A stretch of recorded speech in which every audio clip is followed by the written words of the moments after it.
Sa atong unang pagbasa hisgutan diri ni San Juan nga mahimo gid tang bakakon basta moingon tang nahigugma tas Ginoo pero nagdumot ta sa atong isig katao. Lingyay mong tupad ing na bakakon ka. Ing na ba mong tupad? Pasabot ana kanang gasigig simba unya nagsigi pagyug misa sama aning nagwali karon unya dunay mga tao nga ilang gidumtan, dunay mga tao nga dili nila dawaton nya magsigig ingon, Ginoo, I love you Lord, you are my God, you are my everything. Unya gasigig dumot sa iyang isig katao, mga bakako na magsigi pagyog brunda, magsigi pag rosaryo, kubalo na kaigtuhod, daghan pa kayog mga debosyon, kada adlaw na agyoy kaugalingong debosyon, pero siging kusmod sa naong ngadtos nangutang nila, kay katulo na lang nagpasko, wa sa gyud ni partial ang nangutang, kana bakako na nga tao. Nilingi ag usab imong tupad ing na maningil pa kag utang ing na kuno na sige pa kag paningil anang utang. So unsaon man nato mga igsoon pagpakita gyud ang tinuod natong gugmas Ginoo naa gyud sa atong pagtuman sa mga sugo sa Ginoo. Nya ang sugo sa Ginoo gugma man, nakasintro magyus gugma, nya apil man sa paghigugma kanang kaaway, mo nang wa na gid tay kaaway basta nahigugma tas Ginoo. Di ba simple kayo ang logic. Dili na kinahanglang ato pa ng lalison og maayo. Nang malipay ko anang atong mga naa sa Congress, naa sa Senate, kay maglalis na sila kanang naas korte, na ipipila nila di noon tanan, lalis silang maayo dito, insultuhay, pero inighuman, mag-inagbayay raman sila, mag-kopi-kopi raman na sila. Muingon raman na sila, walang personalan paniro ha, walang personalan, nga ganing trabaho lang ito. Kanay ana ba? Ipapriso nimo, nya suod lang gyapon mo kay ipapriso ka kay sadaan man ka. Ana, napamatud-an man kang sadaan, imo man yung gikurakot ang flood control o kaha ang mga budget sa atong medical or sa military or sa education or sa kanang farm to market o kaha usahay pa gani kurakoton pa ang budget para sa mga kaning mga naigo bitaw sa mga kalamidad. Kadaghan ato mga issues una, panahos Yolanda, ambot panahos Odit baka, panahos mga linog, na idaghang mga gipanghatag, nasa iakyos nga, gikurako, tanguban, gipili-pili lang ilang suod. Wadi mo kadungog ang mga isyu ha? Unya, og mapriso ka tungod ana, di. Kanang mga confidential fund, inana, ug mapriso ka, napamatud-an, pero dili ta mag-away. Ug maigo ta sustisya, di lang ta mag-away. Naay mga asawa, maingon kani akong bana pa din, musuyop, niya, giunay pag-rape, akong anak, ako ning ipapriso nako. Sure, ipapriso, yun. Pero out of love. Out of love. Aron di ka maimperno. Biyon sa man pagpapriso sa imong bana nga nang rape sa imong kaugalingong anak. Unya out of love. Unsaon man? Hibaw mo. Wa sa mo hibaw. Nya gusto mo tudloan. Ingna nga to imong bana, dong I love you mo nang gadaha kog pulis. Nabuang ka day nganong love you nya gadaha man kaning pulis. Tungod kay di ko gustong mapun-an pa nimo ang imong sa kay nahigugma ko nimo mo nang akong gida ang pulis aron mutabang siya nga dili na mapun-an ang imong sala dinhis atong balay kay basig baliko na sa tunimog kamang atong anak mo nang di ay pulis aron adto na ka maghigda sa prisuhan. Yamingon sa na imong bana, salamat dayha sa imong tabang, hindi kagawas nako patyon tamong tanan.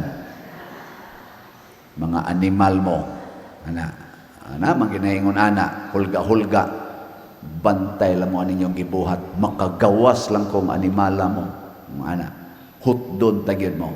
Nya unsa may imong isulti? There is no greater love than to lay down your life for your beloved.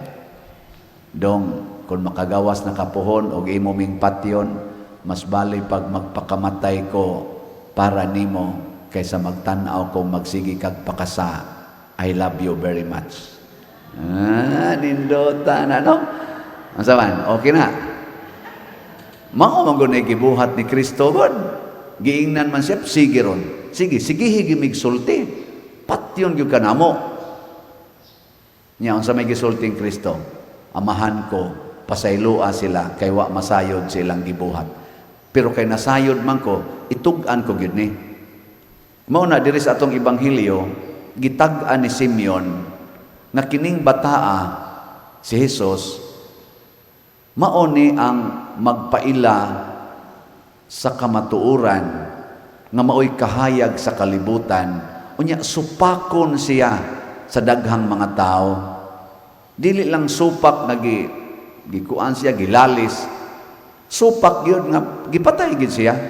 Mo nang giingnan ni Simeon si Maria, ang espada, mura unyag, ang kasakit, mura unyag espada nga mutusok sa imong kasing-kasing.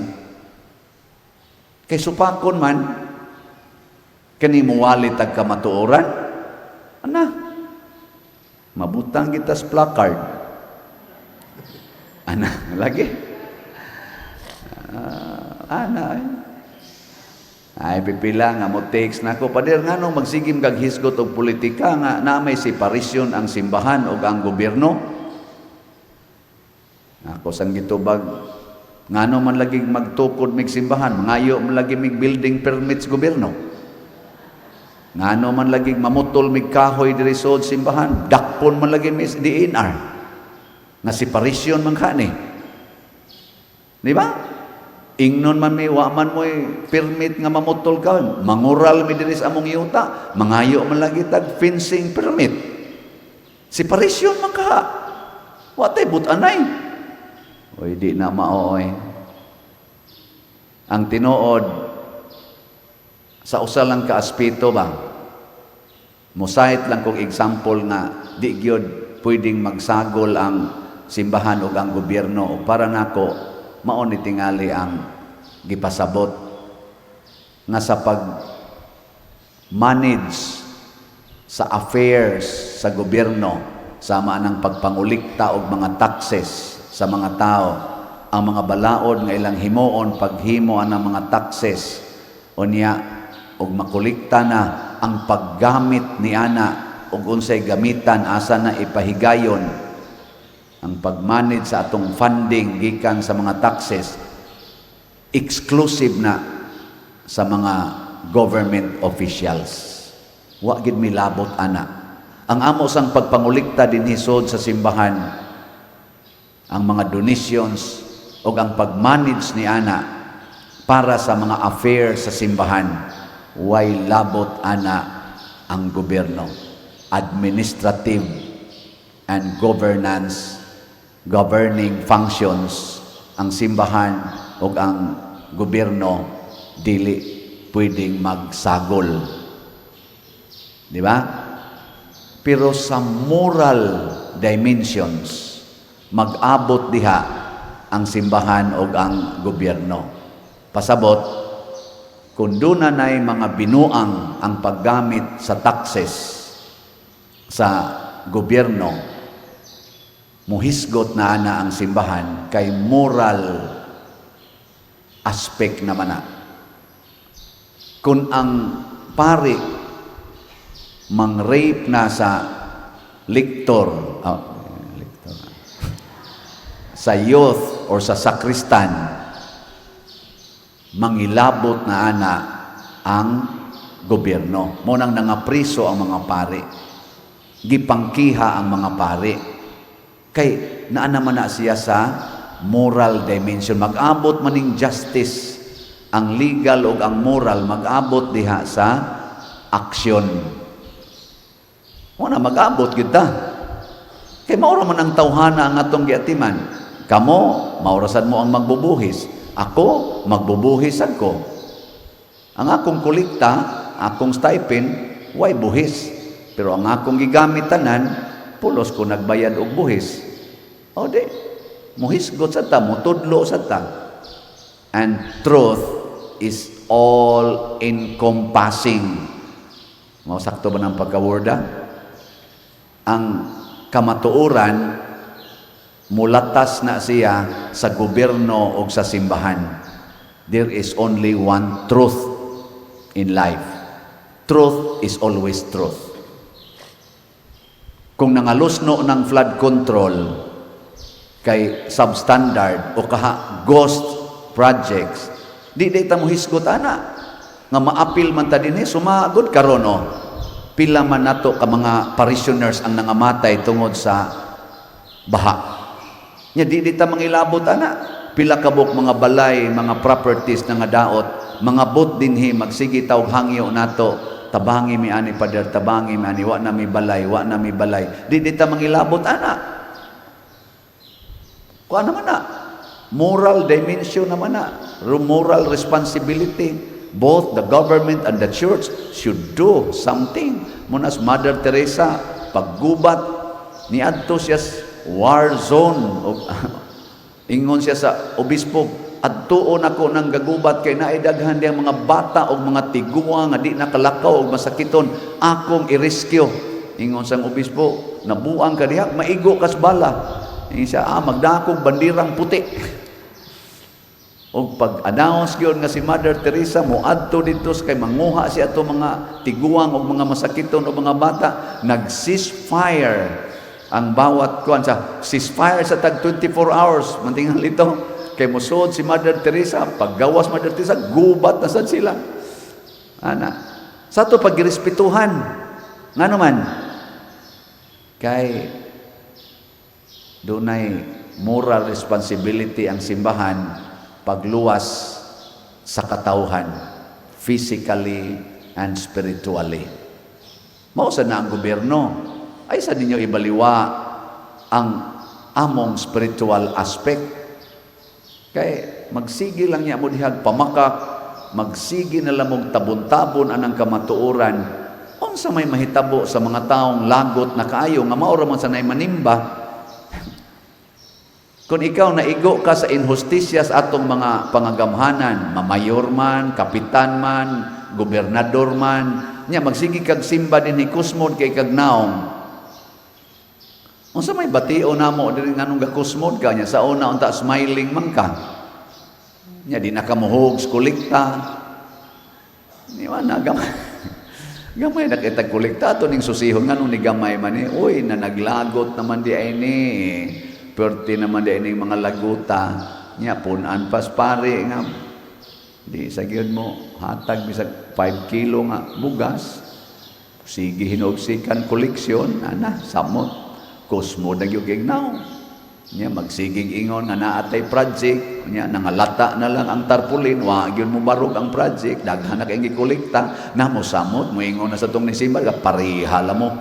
Parihala mo, ghost project lang gyapon. Arita simbahan, ghost project. Aritas gobyerno, ghost project. May mong pakungo na inyong mga o, may lamo mo tabi, pero di mo kamong mubuhat. Ana.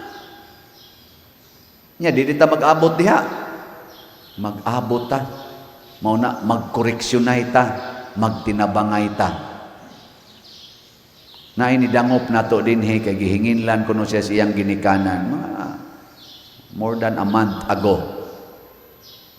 Ako na lang ning mensyonon niya nga diay yang senior citizen ID si Rafael Inquito Nigre taga Binawbaw, Bantayan, Cebu. Natao siya September 17, 1964. Ako November 24, 1963. Maguwang ko niya usa ka tuig.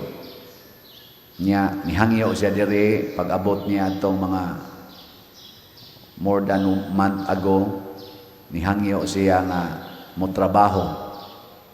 Niya kaning atong pagtukod og mga balay, ako siyang gi-reserve ingon ko basig mo qualify ka, apply lang mo niya kung magsugod nami. Niya wa man koy kaabutan father. Nako adtos barangay. Ning adtos barangay. Pag-abot sa barangay, ingon sang taga-barangay, pwede ka dinhi mo higda-higda, aning dapit dinhi, ngita lang tag suok-suok, pero wa may ikapakaon. Pader, mukahigda ko dito, pertirbang lamok, pero wa may pagkaon, nako dinhi lang ka mukuhag pagkaon. Ug ang katapusan niyang kuhag pagkaon gabi, ikaon siya diha, niya pagka alas 2 sa kaadlawon ganiha, giatake o karon namatay. May he rest in peace. Nangita pa sila tagtungod kani si Rafael Inquito Negre. Kinsa ninyo ani ang tagtungod, palihog i-claim diri di ani ron sa atong RHO man tingalin abas RHO di adiri sa Compostela ari alami diri kay ato na ginunta ni siyang tabangan para makakuan kay able pa man kay siya bisag unsa kunong trabaho nga gabi ning kuha pag itong pagkaon. Ang ako lang natandugan kay sigihan nila kunong pangutana sa dihang giatake na ang katapusan kunong gilitok nga ngan ningon kuno Father Siano. Ikaw gyud Rafael imo jud kong giapil-apil. Ningon ko nung Father Siano mo, kung nagisulti ron dito, ingon nga, ang katapusan nga nalitok Father Siano, niya, namatay dayon siya. Wa ko kay bao, o ningon ba siya, why ayos Father Siano? O ningon baka siya, sunod na ko Father Siano.